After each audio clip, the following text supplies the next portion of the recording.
Hey, we're back. Welcome to Pour Over Marketing.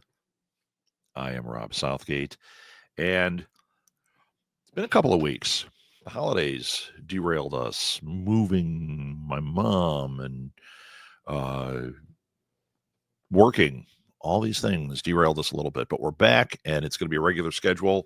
I don't know if you've been paying attention, but I have started doing the things that I said I would do last year, which is just a few weeks ago, where I said I was going to start trying to grow this.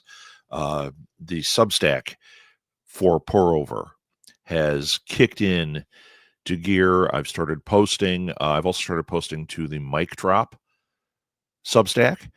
And as we get into this, when we get a little bit further in and hopefully have some viewers, I want to talk about an idea that we're going to use with Substack because I am a big fan, and I think it's a really viable platform. So, hope everybody had a great holiday. Got a new mug. Molly got it for us. It's actually a family present, but I'm absconding with it today. It's a Wilco mug. So, new mug, new me. So there's been a lot of news over the last couple of weeks. Shocker, right? There's always a lot of news. But the big news has been on the social media front, stuff that we're concerned with in the moment. Number one, it looks like TikTok is, for the time being, going away. And if you pay attention to how these things work, when something goes away like that, when a social media platform goes away, something fills the void. And typically, it's not coming back. Or if it does, it doesn't come back nearly as strong. This could be the end of the TikTok era, which is kind of funny because it feels like it just began. It feels like marketers are just starting to utilize it and understand the power of it. But there were also some things to be wary of with it. And one thing that I was noticing from watching TikTok videos, it seems like some of the, while there's a lot of video creativity going on, a lot of the non-formulaic stuff was starting to evaporate. It was becoming patterns, things that if you do X, X will happen. And that makes it a much less exciting platform. This happened with YouTube as well. It's happened with just about every platform at some point, where people think they've got it all figured out, and then everyone starts falling in line and doing the same thing. TikTok, I mean, yeah, there's still a lot of cool stuff that was going on, but I was noticing there was a marketing professor that I liked on there. And when he started, he was doing the things that looked like everybody else's things. You know, it had the graphics, it had him talking to the camera a certain way. It did all the things, all the boxes were checked that you're supposed to do. And what happened over time was I noticed him do something different, or he kind of leaned into what he does. So he had a whiteboard behind him, and he would say, okay, we're going to talk about how to make the best out of your Instagram. And on the whiteboard, he would have almost like it was a PowerPoint. He'd have like 5 things listed.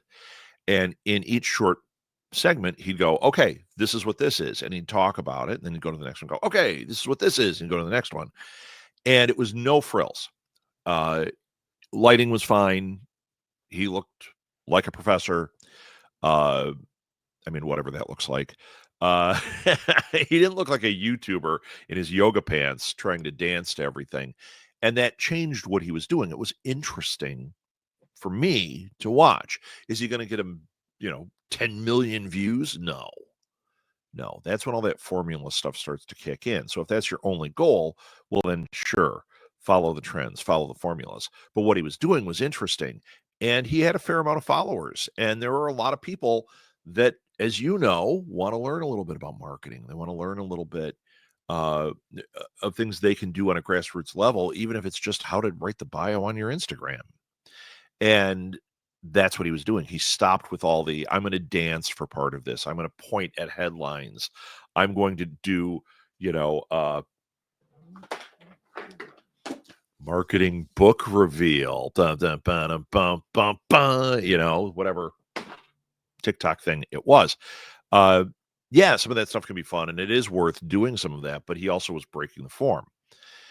And I think that what I was experiencing lately was it seemed like there was a lot of form going on. So we'll see what happens.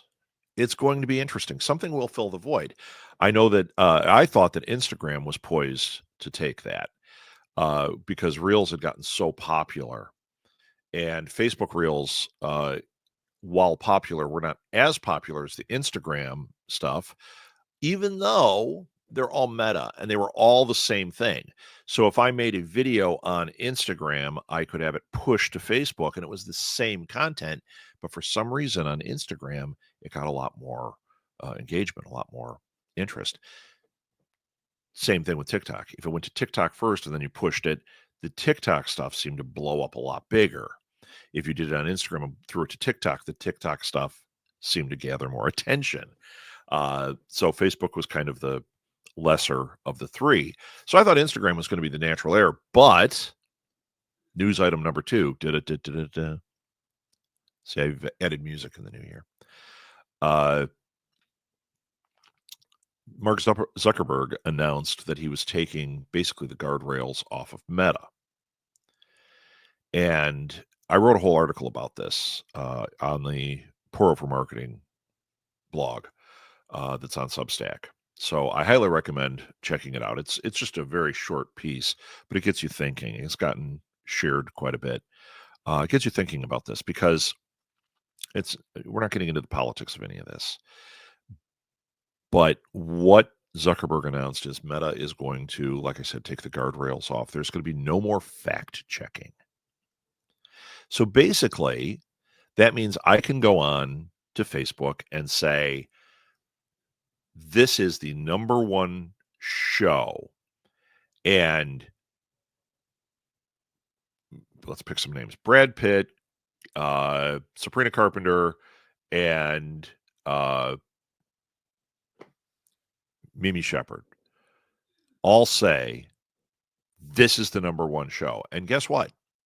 I can now say that because there's no fact checking and it doesn't matter. This is a horrible space to be in. When that stuff is gone, the problem is not only misinformation, not only are people going to get snowed on things, but think about it. Think how mad you get if you get a bait and switch. Hey, we've got glasses on sale, buy one, get one free. And then you get in there and you find out the free ones aren't actually glasses. They are plastic toys, right? And you go, that's a bait and switch. Not having fact checking basically makes everything a bait and switch, or the potential to be. So from a marketing standpoint, it becomes worthless, which when we say that, what we're talking about is 3 things. We're talking about Instagram and Facebook, which is what's getting all the attention, but also Threads. All 3 of them now are untrustworthy. And from a marketing standpoint, that's a terrible space. It happened with Twitter because X is untrustworthy. You may still be doing things on X, but here's the deal. Marketers that I know, people that are trying to figure out their social media strategy and all that, are staying clear of X. It's toxic. Same thing is going to happen to the Meta Suite. It already had, some tarnish here and there, but there were things I liked. I've talked about it on here a lot. Even this show, doing this on Facebook Live, like it's streaming to my Facebook page, I don't know how long that's going to last. I don't know how long I'm going to want it to be here. This is going to be a dilemma for you that are marketing out there. Now, I'm not sounding the alarm. I don't want you to think, oh my God, I put all my eggs into the social media basket and that's where else am I going to advertise? Well, that's the point. It's what I've been talking about since this show started. You can't put all your eggs in the one basket, especially in these social media platforms. They come and go. They get toxic. People lose interest in it. Think about it. If you go back years ago, MySpace was amazing. Taylor Swift became Taylor Swift because of MySpace. She had this amazing ability to work MySpace and engage with audience and build and build and build so that by the time she's out there in the world with her, big record deal and all that, she has followers that are rabid because of that original way that she worked MySpace. So you as a marketer think, wow, MySpace, amazing, right? But not. It's gone. I mean, it might be out there. I don't know. Let's type in MySpace and see if there's even a space anymore. Or I could type in MySpace, which is what I just did. Yeah, MySpace is still out there. Still out there. Still trying to do the same things. Interesting. So, are you using it? Are you using it in your strategy? No. Dead platform for you. My prediction, that's what's about to happen with the Meta stuff. It's about to happen with TikTok.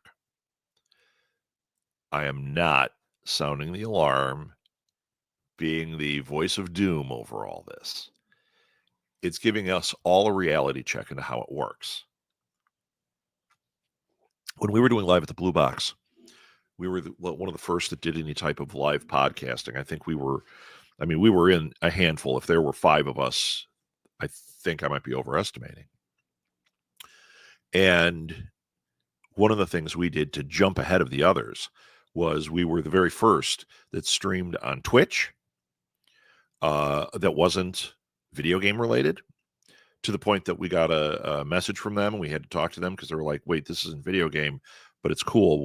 What is this? And it was after we did that they added that entertainment category.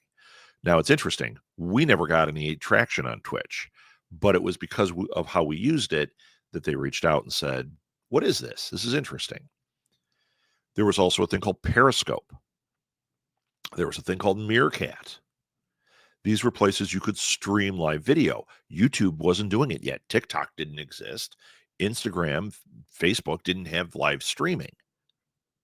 But Meerkat and Periscope, you could.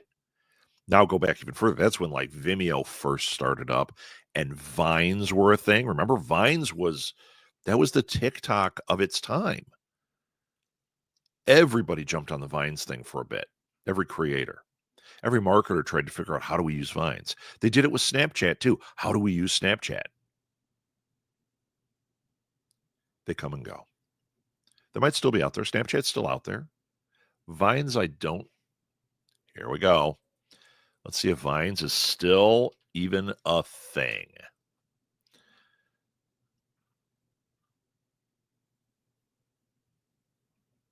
Yep. Yep. Still out there. Nope. They placed it in an archive state. So MySpace still exists, but Vine gone. But it was supplanted by TikTok and all these other things. We're going to be there again. So basically, if your strategy has been, okay, I'm doing this stuff that Rob's been talking about with the Facebook groups, I'm going to have my 2 things, and it's going to be Facebook and Instagram. And as soon as Threads gets live on Meta, I'm going to throw Threads into the mix because it's easy. Great. Don't stop. Just be aware. These things come and go. It's good to have a social media strategy. It's good to know the different platforms. And it's also good to move where the food is. That's what I always talk about. Go where the food is. Right? If there are people there, go there. So if Snapchat all of a sudden became super hot, right now, it's still used with young people, right? So if what you have, you want to market it to those young people, maybe it is worth figuring out, how can I use Snapchat?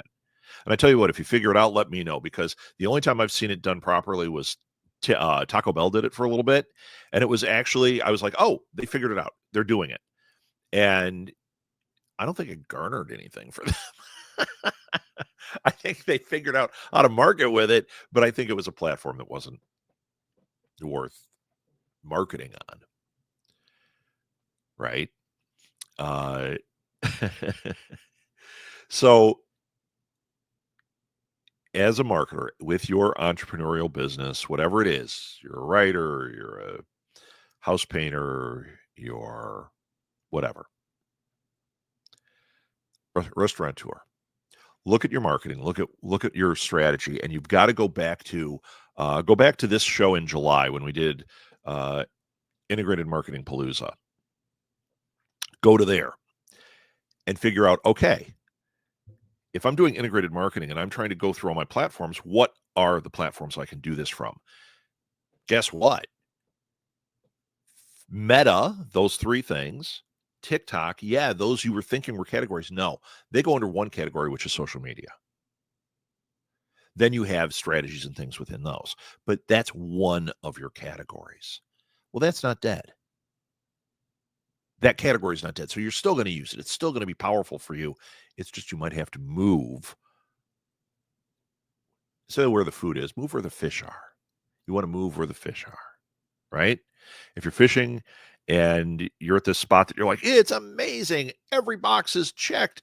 This is where the fish will be biting and nobody's biting. And then you look over here, 100 feet away and there's a guy sitting there just pulling fish out. Guess what? You want to move where he is. Because even though all the rules say you're in the right spot, he's in the right spot. Same thing with this. Okay.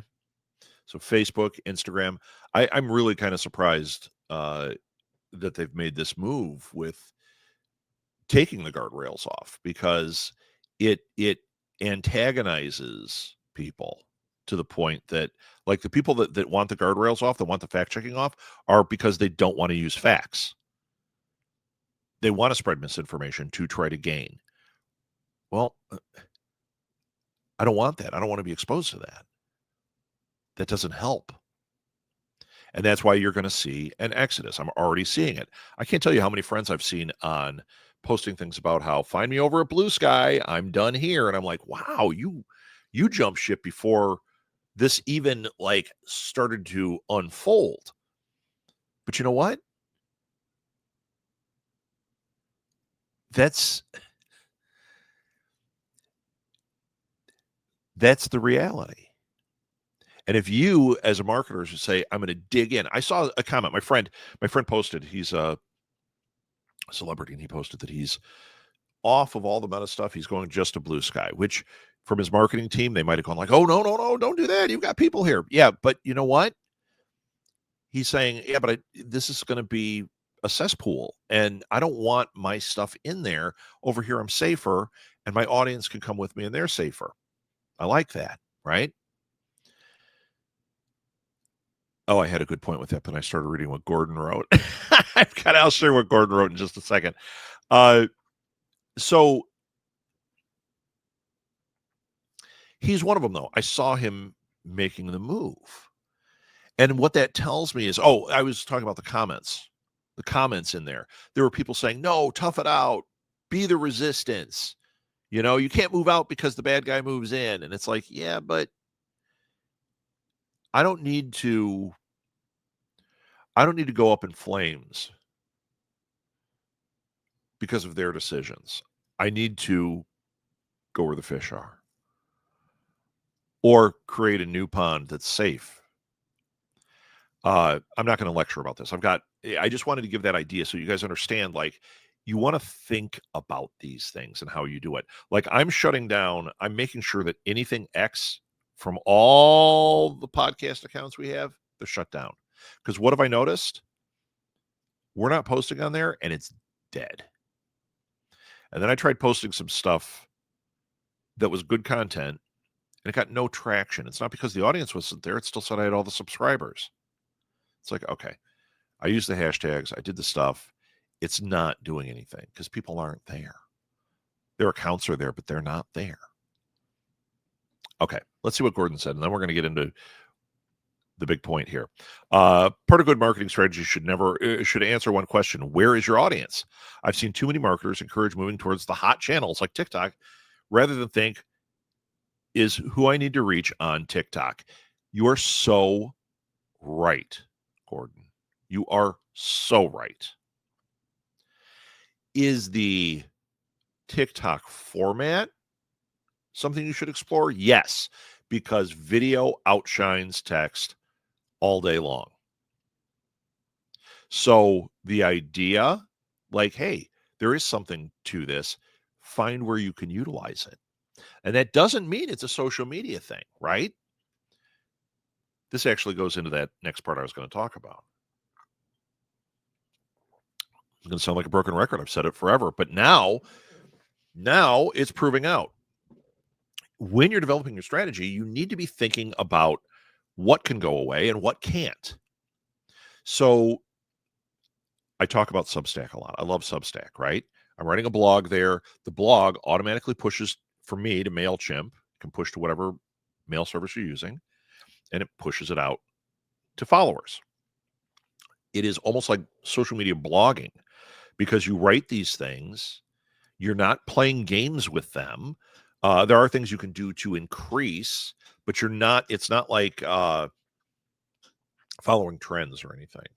Although I shouldn't say that. You could follow topic trends or trend topics. Trending topics? I'll get there eventually. But it's a very different animal.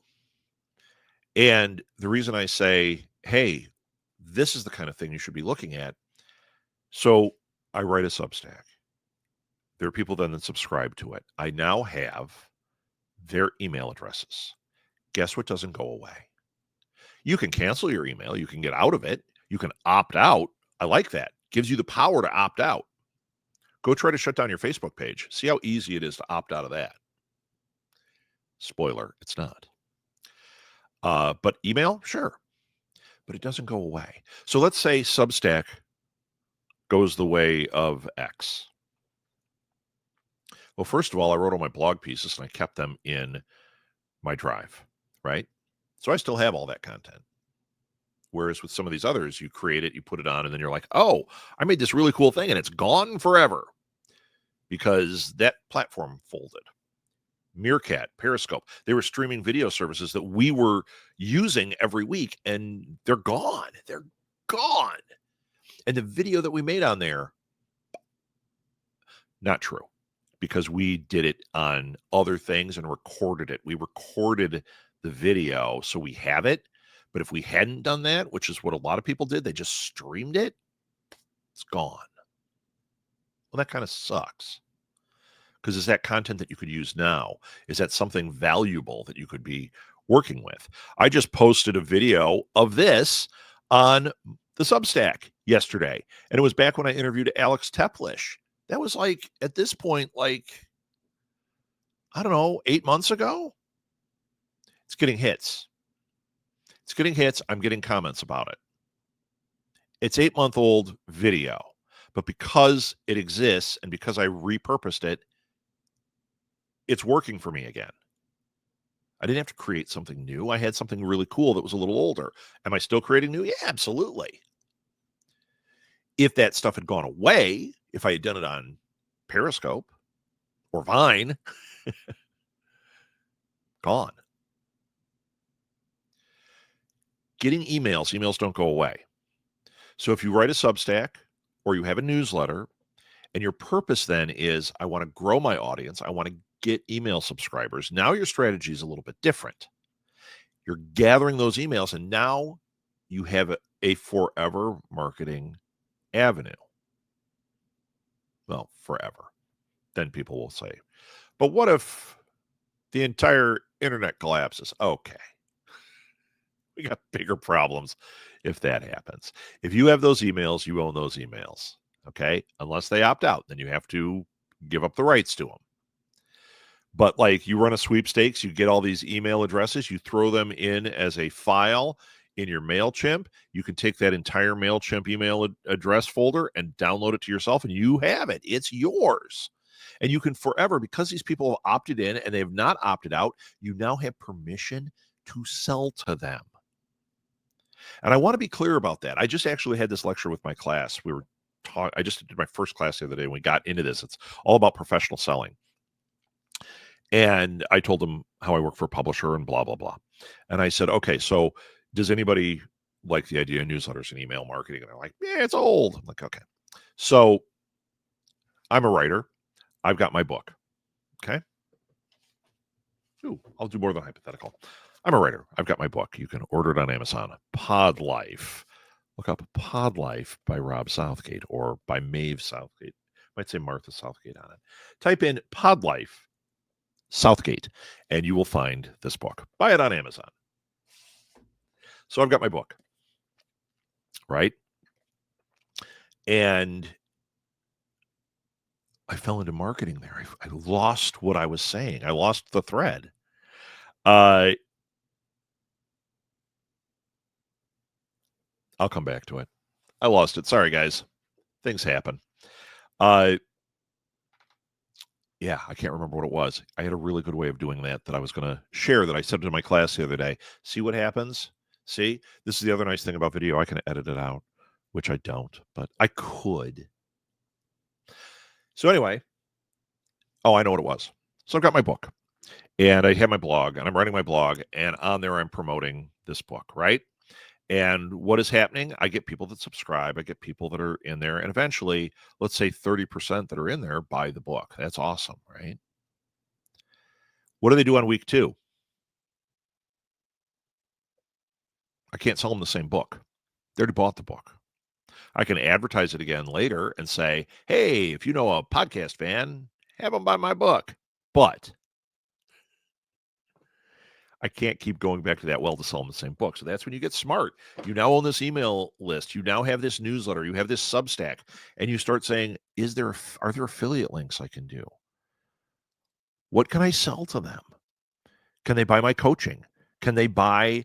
I talked about a weighted blanket. Maybe I can get that from Amazon, get the affiliate link and put it in there, and they know, or I can make an ad and put it on there for the weighted blanket. I'll tell you the funniest one that happened. I don't know if you guys remember back when it was a blog spot. Back when people were first trying to figure out how to do blogging, right? I want to say it was Blogspot. I had one, and I wrote only like 3 or 4 blog posts because we were stabbing at how this works and what it is. And I wrote one all about cutting off my finger and how it happened with a snowblower. And don't go looking for these if they're out there still, because I was like trying to write them and have personality and be a little bit funny, and I think that fails. I think I tend to if I don't just write the way I talk, it comes off as I'm trying too hard with trying to be funny, or it come off a little harsh. And I think those came off like trying to be funny or too harsh. That's why I only did like 3. But I wrote this one about cutting my finger off with a snowblower. And here's the funny thing. The way Blogspot worked, the affiliate marketing in that didn't exist. All that was really out there was AdSense, and AdSense wasn't something you could do through you. Like I have an AdSense account, so I can go in and I can embed an AdSense thing on my blog, on my website, embed that code. And have you ever noticed you're reading a blog and there'll be an ad for winter gear because it's winter? You're like, oh, the blog post's not really about that, but oh, it's winter. So this ad pops up. And if you look, there's a little tiny blue thing that says AdSense, a little arrow. Basically, they've embedded AdSense code in there. If anything sells from somebody, if you click on that link, they might get something. If somebody buys, they might get something. Okay. AdSense doesn't just appear out of nowhere. The code has been embedded. But back then with Blogspot, it was Blogspot that had the AdSense stuff. So you could opt in and say, yeah, you can have advertising on my blog because it made sense. Like, oh, if I do this advertising, maybe they'll promote my blog more. So, okay. So I had AdSense on this blog post about me cutting my finger off with a snowblower. And the ad that showed up and never left was for a snowblower manufacturer. It was amazing. Every time I saw it, I was like, now that's funnier than anything I wrote. But because people subscribed to it and opted in, that advertiser now was in front of them. And because they said, yes, I want to read what you write, it was putting that advertisement in front of them. Now we live in a day where we can control that more. Yeah, we could put AdSense on there where we're getting something. We're getting something. We could put Amazon links. We're getting something.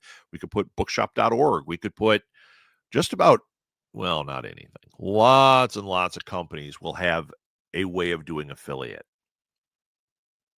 We had Michael Copeland on here a few weeks ago, and talked all about affiliate marketing. That's what it is. Okay. But if they have signed up for your newsletter, if they've signed up for your Substack, they are giving you permission to continually sell to them. After I've sold them my book, what else do I want to sell them? Start looking at your data. Are the people that are reading my blog, are they podcasters? They bought the book because they're podcasters. Well, maybe I could start doing podcast equipment bundles. Maybe I could advertise a mug I created. Everybody, you can buy that from me now. Ooh, I'll do this one. I love that shot. I love indie podcasts. There you go. So many pitches. One show. So what I'm saying is we have to look at marketing in that integrated way, in that holistic way. If Meta's gone or becomes toxic, which my prediction is we've got a problem. Houston, we have a problem with Meta. And even though it's not going away, it's going to become a valueless or virtually valueless marketing platform for us. I really believe that. So where would I put my eggs? Number one, I would keep a social media strategy. I would keep the social media category and just keep adapting to whatever ones are where the audience is. As Gordon said, where is your audience? Okay, I would keep adapting to that. But I would also go with more bedrock stuff, which is having a newsletter and gathering those emails. Have a website, have a landing page if you can't do a website, and learn how to get keywords in there, learn how to do some SEO for it so that when people are looking for something, rather than I hope my advertisement goes in front of these people, when they look up things that pertain, you're at the top of the list or close to it. Is it competitive? Is it hard? Yeah, it is. I mean, I teach it. It's hard. When we had our baby store 100 years ago, SEO wasn't a thing. Okay. But it had to have been because we put our website up. We had somebody design it. They wanted to charge a lot to do other stuff. And I was like, okay, I'm going to break it. And I got the code. I got in there and figured it out, started making changes. And one of the things that I did was I started putting alt tags on the pictures. I didn't do it because I understood SEO. I did it because I was like, oh, well, if somebody's browser is so slow, they can't see the picture, which things happened like that back then. If there's an alt tag, it'll say picture of a crib by whatever with white bedding and blah, blah, blah. That way, if it popped up and the thing was like going to load, because that's what it used to be like, they might go, I want to see that. They read the description, they want to see it. So that's how I started doing it. But what happened is SEO. The crawler bots from Google and Yahoo, and there was one that I used to love called Dogpile. There were a bunch of them. That was one I used to love. Would see that I had these alt tags, and what ended up happening is because I had all these alt tags for strollers, Chicago, like best strollers for Chicago, I would write on there like, this is the best stroller for Chicago. And all of a sudden, if you typed in stroller, Chicago, city, stroller, we were number one. And I mean, for like 3 years, the number one thing that came up was us on every platform. So SEO wasn't actually a known thing. And it actually might have been not even by design that it was working that way, but it worked. Get knowledgeable about that for what you do. So, Gordon, you've got this, you work with the Doctor Who convention, Chicago TARDIS. I would work on that website.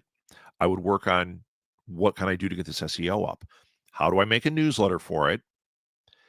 How do I figure out keywords and tags for that? How do I embed that put that into my website so that more places for things to crawl and grab? And guess what? your marketing efforts way better than putting all your eggs in. But I'm going to have a Facebook group, and my Facebook group is going to attract people. Not as good. If I could ditch everything else and just build an email list, I mean organically, not buying one. That doesn't work.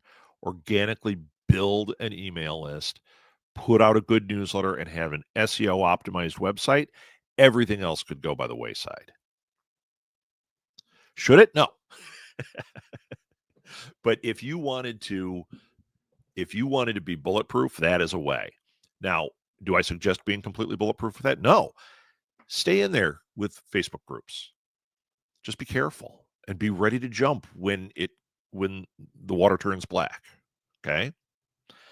Stay in there with YouTube. Maybe YouTube. I mean, YouTube did go through its changes. It was super hot for a while, and it's still a hot platform, but how you as a creator make money at it has completely changed. It's really hard. Used to be great. Okay? As a marketing tool, it's different than it was, but still super viable. And if you get used to using that content, here's the other thing. Whoever replaces it, if Vimeo all of a sudden goes, you know what, we're going to be more like YouTube and make it, take these restrictors off and make it more like this. Well, you're already used to making content. You're already used to tagging things and doing whatever. It goes right over there. Right? So the bottom line is things are changing. TikTok looks like it's gone. And when it tries to rise from the ashes, 24 hours might be too late. Okay? But that doesn't mean there's not going to be something like it. Something rises from those ashes, something different. I mean, look what happened to Blue Sky when everything went super toxic for Twitter. It was like overnight, everybody's saying, hey, follow me over on Blue Sky, and you watched it just go crazy. Now, I look at Blue Sky and I think, it just looks like Twitter, but it doesn't have all the toxicity. But it's really kind of the same thing. It's kind of like if you look at these platforms, there seem to be maybe 5 or 6 ways to do it. And as one dies, the next one comes in and they make some tweaks and you think it's revolutionary, but in reality, it's the same thing. Meerkat and Periscope, same thing. StreamYard, same thing as Zoom, right? They're all kind of the same thing. But then some do it better than others. StreamYard, I love. So let's go back to that. Let's go back to another option. And this is something that I am going to, I don't know if I'll be able to put it together this quickly. I don't know if I can get it together for next weekend or not.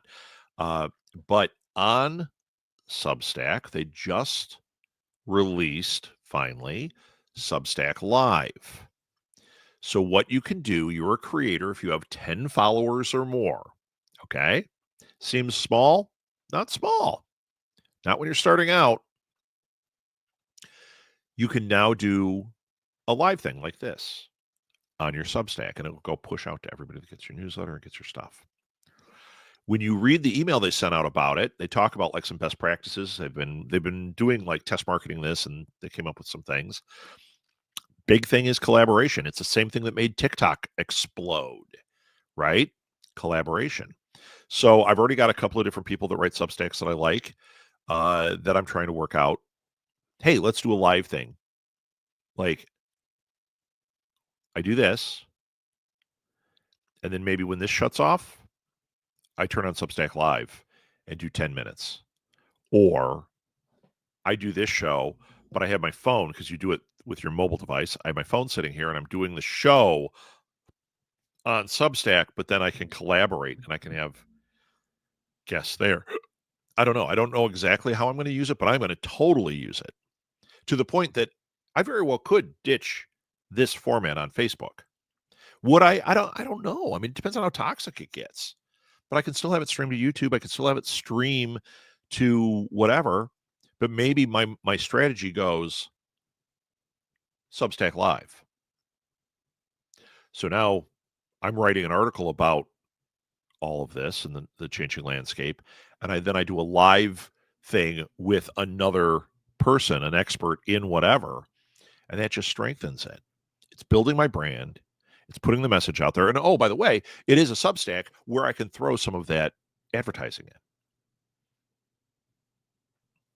That's what I want.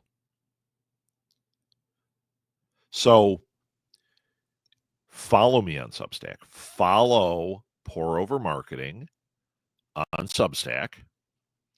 And if you don't know where that is, go to the Facebook page for New Media Lab, which is the host of Pour Over Marketing. And if you go to that, you will see an ad right now that says join the Pour Over Marketing Substack. And while I'm starting to send these episodes out as a newsletter, as well as what I'm writing, which is different. We're going to start adding some of that live stuff. I'm paring down, I'm pruning all these things, right? So that I can focus on this, doing it the most efficient way I can, build audience so that I can actually start helping people. Substack Live might be a real key. Big fan. I'm going to have to look and see if they do any type of affiliate. I don't know if they do. But that's coming, where right now my Substack's free. The next evolution, when I get a few more subscribers, when I get that thing over a certain number, I'm going to go to having a paid tier. And then that's probably where the live stuff will live, is on the paid tier. But not yet. Right now, get it for free. So what do you guys think? Do you think I'm off the mark? Do you think what I'm saying holds value? Because I see this as clearly as I can see the window in front of me over there. But these are predictions as well. What's happening with Meta? Not a prediction. They took the guardrails off, and it's getting terrible press, and he's not backing down. And this is how these platforms become toxic and go away or become irrelevant. The fact that MySpace is still out there just blows my mind. I can't believe that that's still there. Who's using it? I'll tell you what. I'll tell you the other place I'd go. I would absolutely develop a Pinterest page. Do it with purpose and do a little research on how to do it right. Because here's the deal with Pinterest.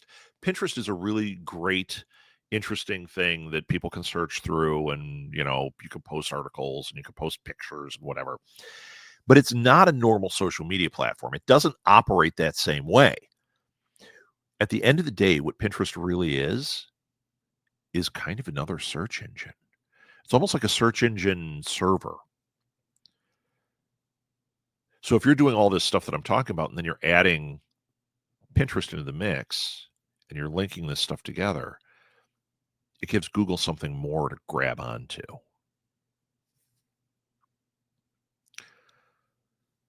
So my strategy over time is not only the video content, doing some live stuff through Substack, writing blog and newsletters. Those are the most important to me. But then maybe adding in Pinterest. But I've got to do some research on how to get that right. And it's, once again, it's not about the trends. It's like, okay, people have been doing this for a long time. It's even Substack. There's a woman who I'm trying to get on the show who wrote this great article about how to make sure you're taking advantage of everything you can on Substack as far as attracting readers and that. Now, I read it and I was like, oh, she's right. And she said, I think her thing said she had spent the last 8 months like deep diving on Substack because she felt like this is a viable platform that nobody's talking about how to optimize. So she is. And her stuff she said, I was like, yeah, this makes so much sense. I'm trying to get her on for one of these Substack lives. So pay attention. Stay tuned.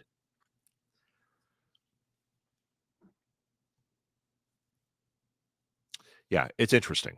I mean, there are so many different ways you can go about it. If you look at, oh wait, Gordon's writing. If you look at your integrated marketing, and if you look at your grouping of things, look at the categories and figure out what goes in the categories, and if it's a category you need to be at. Chances are really good you do, but it doesn't mean you have to be at everything. Or if you are, like me, I tend to be in all the things. Which are the ones that you want to do the effort on, and which are the ones you want to share to? Okay, let's see. Gordon, I think you're right about your predictions. We'll just end it there. Yeah. I've been rethinking my own marketing as an author consultant and reshaping my strategy, including my own newsletter. Gordon. I also think Pinterest is a very underrated channel for not just search, but driving traffic. You are absolutely right. I've done a terrible job with Pinterest. It's been one that I have never treated with the respect it deserves. Even though I love it, I just didn't. It's a kind of thing. It's an organization thing. I know people like to make their folders and organize their stuff, and that it's something that for me, I get all excited. I go in and I do it for a bit, and then I lose focus on it. Way back when the network first started, we tried to use Pinterest for the show, and I think we were building something pretty cool, and then we just kind of let it go by the wayside. Now I look at it and I'm like, oh, there's something so much cooler we could have done with that. And you know what? In my list of things that I would like to like go back and refurbish, that's one of them. I'll probably go a show at a time and do a Pinterest strategy to see, hey, what can I do with this? Because we still have all the content. We still have all the things. I've been doing it with our YouTube channel, and our YouTube channel numbers are going up. View times are going up. Best thing I'm doing on there is this. My watch time is almost the full episode, like my average. That is huge. Because usually it's like, if you can't get them within 30 seconds, they're gone. My views are sitting at a 45-minute to an hour mark. It's amazing. I love it. That's what I want. And my subscriber number is going up. I should do the same thing to Pinterest. Who knows? Maybe I'll do it to MySpace. I don't think so. I don't think that's worth my time. But who knows? Who knows now? We live in this Wild West, right? Gordon, you're right, though. Reshaping your strategy, including your newsletter. The newsletter, I can't say enough things about. And see, here's the thing. People get bogged down in the newsletter thing. They think, oh my God, but it's so much writing. But it doesn't have to be. We've talked about how you do this, create 4 article topics. Actually, write out maybe 10 of them. Different, I don't want to say topics, but different segments. This is a top 10 list. This is my favorite bookshop. This is letter from the editor. And then this is, a review. Okay. 4 sections. Write out 10 of those types of things and then rotate them in. Which ones do you want to use? And then if you put your newsletter out once a month, pick 4, put them in, boom, you've got a newsletter. Just make sure for the window dressing on it, you have things like subscribe to my newsletter, listen to my podcast. Here's an ad for this. Throw that stuff as window dressing. And always look at it. Always go back and look at it and know what your purpose is. Is my purpose to grow my audience? Then make that the focus in the newsletter when you're putting in your buttons and your things, your little ads for yourself, growing your newsletter.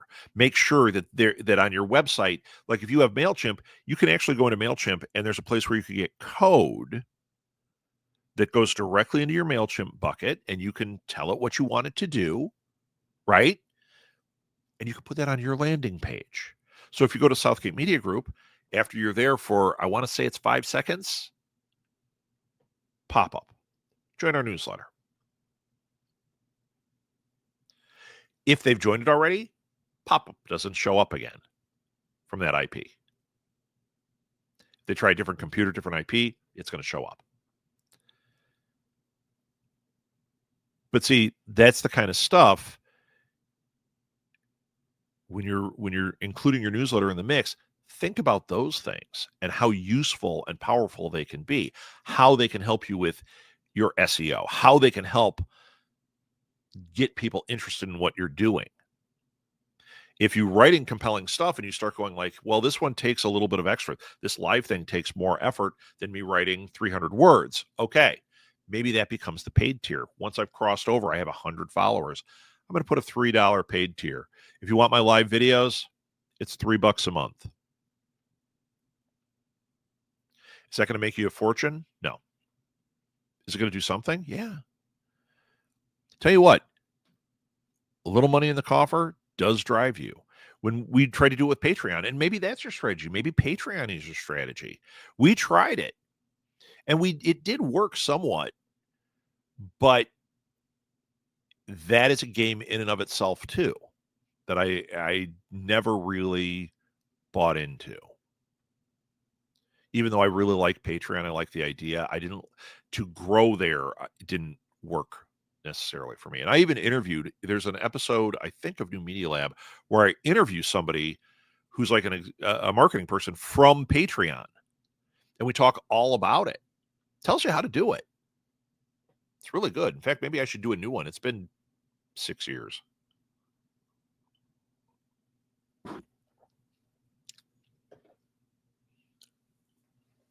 Any other questions?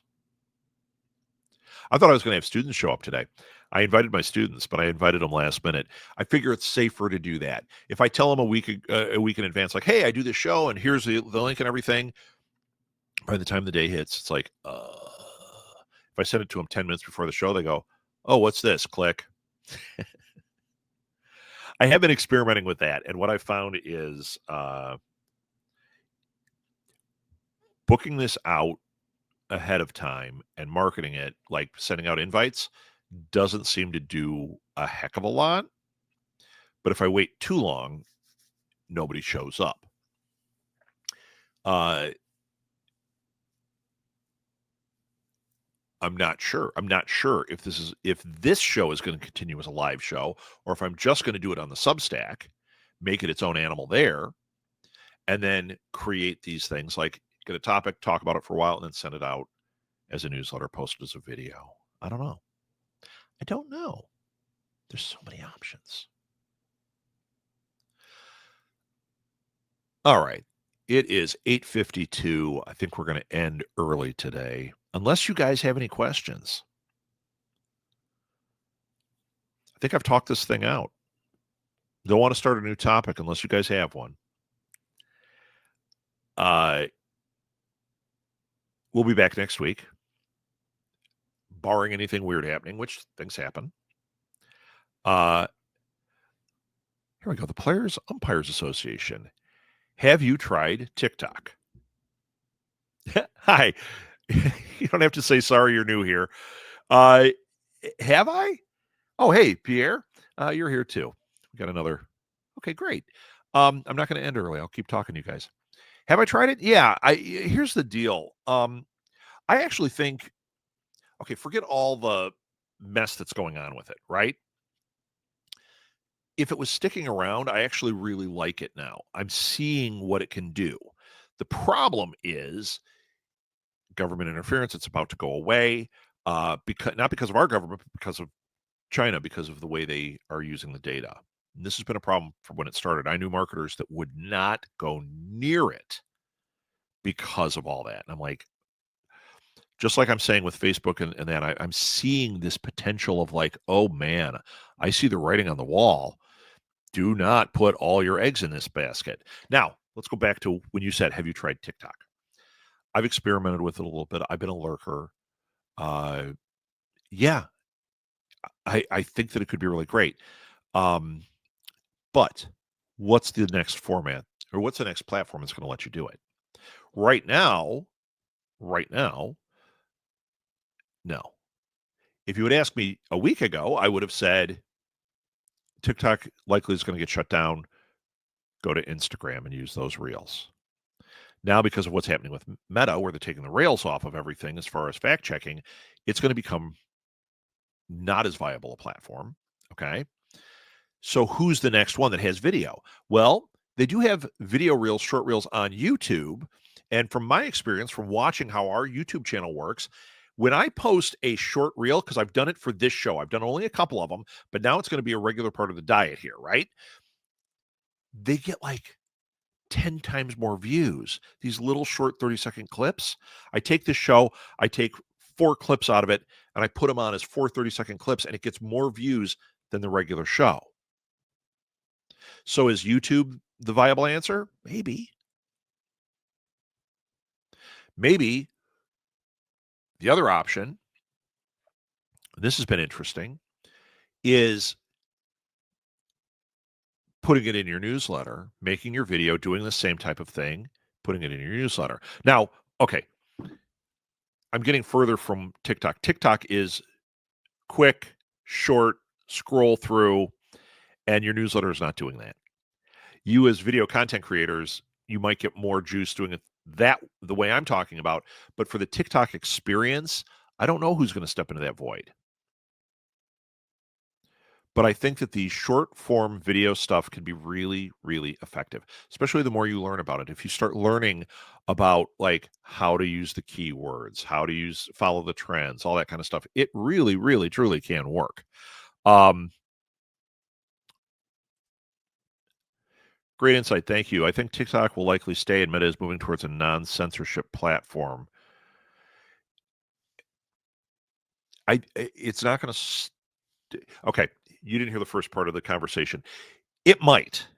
Okay, and the no censorship platform thing. The problem is the backlash already. So some people are going to really like that, and some people are going to go, "Wait a minute, it's getting abused," and they're out.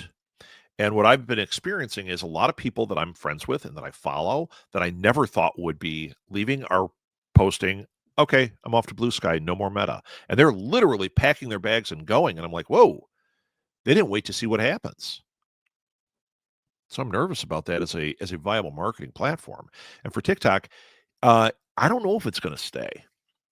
You know, they're gonna shut it down here. I think what's going to happen is somebody's going to step into that void. There's going to be a different platform that's going to overtake it. Just like happened with Meerkat, just like what happened with Periscope, just like what happened with MySpace and Vine. I mean, Vine was TikTok before TikTok. Vine is gone. Okay. Vine was a splash when it hit. It just didn't have quite the same infrastructure as TikTok. TikTok has a good name. You hear it, it gets you kind of like, oh, fun. It's a fun name. But I don't know if that platform is going to stay. We shall see. If it turns back on, because it is going to shut off this weekend from what everything I've heard, comes back on, keep it in your mix. See what happens. Keep trying. But you could also use that content other places. I hope that helped. Pierre, do you think investors like Frank McCord could pull off a rebuilt TikTok or other platforms will have an advantage? McCord thinks it will take a year to rebuild a TikTok community. Yeah. Do I think, God, it's so hard. I mean, you're talking predictions. I think Frank McCord could pull off a rebuild. The problem is, I don't think it's going to rebuild to the point it was at, even in a year. It would have to be turned on so fast that it almost feels like it's not gone. Because once it goes, so many people are going to delete it off their app. They're going to have to heavily, heavily, heavily promote it to try to get viewers back. And the trust might be broken at that point. Or somebody else steps into the fold and has a slightly better way of doing it. The public is fickle. So investing in that, I don't know. I mean, look what happened with X. I mean, X is a cautionary tale. They thought by, taking away the censorship and blah blah blah that it was going to be good, but it actually turned out to not be the right thing. Yeah, there are people still there. Yeah, there are some of you that are probably going like, "Yeah, heck man, it's the best." That's not the pulse of the country. That's not the pulse of the viewer. It's dead. It's dead. There's a lot of people in there, but they're not. I mean, what do I have? 140 Twitter accounts because of our podcast network. They're all dead. I'm closing all of them down because when I was experimenting with posting things there and trying to do a little bit more, I was finding there was nothing. It was bots. It's full of bots and misinformation. I'm like, yep, I can't market here because if I say my book is the best, people go, bot. Okay, let's look at these two things. Pierre, true about trust. Threads grew, but had Instagram audience to leverage. Yeah. And Threads, because it's part of Meta, I haven't seen the exodus happen yet, but talk to me in 2 weeks. Let's see if there's been a mass exodus. There probably is going to be some, like Threads might be a dead platform. It might be dead in the water right now. Blue Sky has taken the crown, and we'll see if Blue Sky can pull it off. I hope so. I like having these platforms and I like using them for marketing and all that. But you as a marketer, you as a company, as an entrepreneur, need to think outside of the box. You need to think away from just doing that same old social media thing, right? I may be wrong about how these things are going to shake down. That's fine. I don't care. Great. I hope I am. I hope it all blossoms. I hope TikTok comes roaring back. I hope Facebook and Instagram and Threads are super viable and it's like things are not toxic. Maybe even X becomes something again. I would love it because it's all places we can market and connect, and that's what it's about. But long term, it is shaky sand. Things like email lists, SEO on your website, making a podcast, doing video content that you can manipulate so that no matter what the platform is, platform doesn't matter. You have the content, you can build the audience. If you build it, they will come. Okay, wait. I want to see what this says. Players, umpires. Based on experience, what audience have you reached and what was your best strategy? Come on, man. It's 9:02. That is going to be pertinent to whatever you're doing. So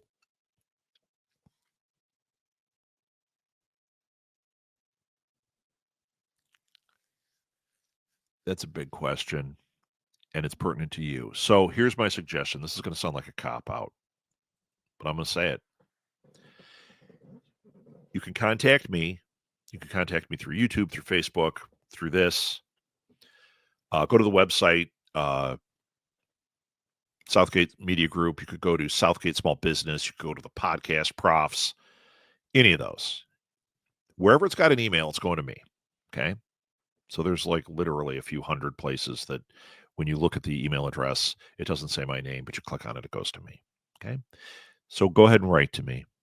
Write to Rob at SMG Pods. There, I just threw that one out.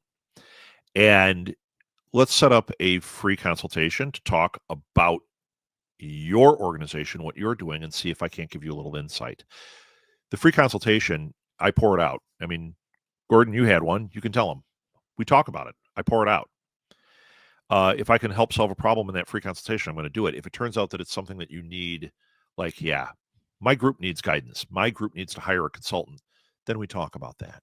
Okay. And I make it work for you. What I mean by that is if I have somebody who's like, yeah, I want to bring my team in and I want to have 1 hour, 1 hour and a half group consultation where they can ask you questions. Great. We'll do that. If you want to do a full like coaching or consulting thing, I do programs and we figure out what you need. So when you say what's your best strategies, I mean, I can sit here and tell you all sorts of things that we've done, things that work, but I don't know if they're going to work for you. Does that make sense? I like to talk to you and figure out what's going to work for you. What I do with this show is I try to give big oversight ideas, get you thinking about it, get you trying things, because marketing is really about trying, right? I do this with my classes, right? I tell my classes marketing is not an A to B. I do this, here's the result. It's not an exact science. Yes, you can get to points where, yeah, I seem to be manipulating it. It is kind of working that way, but it's never a sure thing. It is never, I put the red food coloring in the water and it turns red. That works today. Tomorrow, I put the red food coloring in as a marketer and it turned green or it didn't change. Well, shoot. I have to have all the options. I have to constantly be looking for options to turn the water red. Makes a lot of sense. Just curious about your personal experience. My personal experience covers so many different things. Here, I'll give you a quick, and then we're out of here. We're going over time. It's going to have to go to Substack Live next week.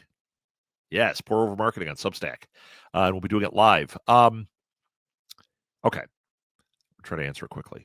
So, without knowing I was doing integrated marketing, I was doing integrated marketing. We had our podcast network where I'm executive producer of 150 different shows. In that executive producer role, I was also doing like most of the marketing.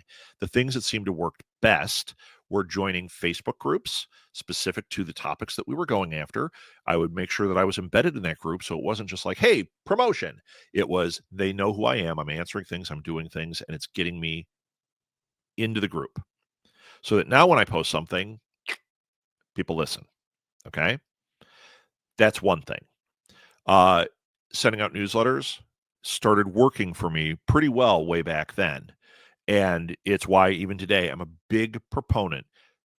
Get a newsletter, design that thing out, work actively to grow the audience. So it's an umpires association. You're at ball games. Have a booth that says sign up for our newsletter and tell them what the value is to that newsletter. Because if they think they're just getting an advertisement, that's not going to do it. If they think, wow, it's got interviews with players, it's like exclusive interviews, it's got video clips, it's got whatever, they start seeing the vision of what you're doing. Tips. People love tips, right? I'll tell you what, with the newsletter I'm doing for Pour Over Marketing, for Mic Drop. Mic Drop is my podcast profs one where I talk about podcast stuff. What seems to be working better than even when I give advice is putting top 5 Latino podcasts I found, top 5 paranormal podcasts I found. Those are getting all the shares. People are way into that. It's like, okay. They like when I give the advice, like these are the ones I think are the best.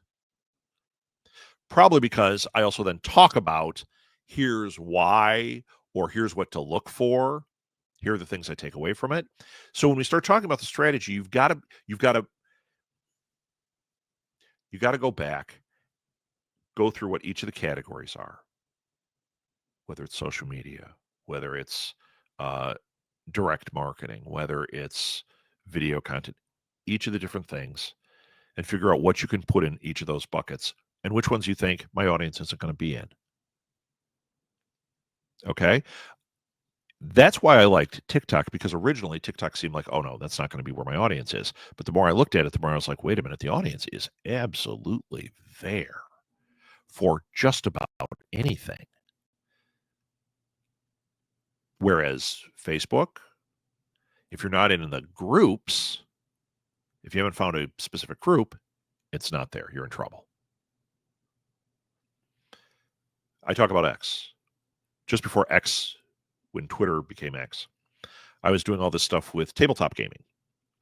And what I found was the greatest social media tool for that were taking out the stuff that I know, the Pinterest, the newsletters, and all that stuff. Social media wise, Twitter was the best. It had this weird, phenomenal community that was sharing and engaging like crazy. They were doing it on other platforms, but for whatever reason, Twitter was like on fire with this. It became X, and I'm telling you, within like 2 weeks, a lot of it was gone. So when we say, yeah, but it's going to do this, it's going to do, we can have our predictions, but I've seen it when the rug pulls out, it's hard to get it back. So McCord is going to have a hard time bringing TikTok back unless they act very quickly and ensure people your stuff is safe.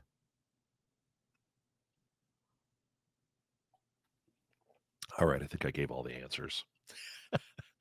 Thank you, guys. I'll be here next Saturday, barring anything weird happening.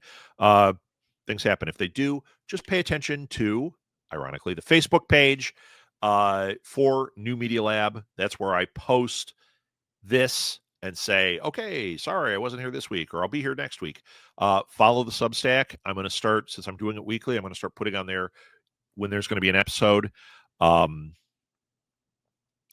I mean, just follow the stuff. I'm fine tuning all those things because my stuff was so broad and had so many aspects. I told you I'm pruning. So stay with me in the pruning process. We're going to make it easier and easier and easier and easier. And I'm not going to have all the eggs in one basket, which I don't now, but I'm not going to say it's all on Facebook. There's going to be so many places you can engage with this and encounter this. All right, guys. And if you have questions, write to me because that's what this show is about. It's an AMA. So write to me, and on the next episode, we'll talk about it. Thanks again, everybody. Have a great weekend. Stay warm. If you're in the Midwest, it's a cold one. It's like Groundhog Day. It's a cold one out there. Have a great day, guys. Thank you.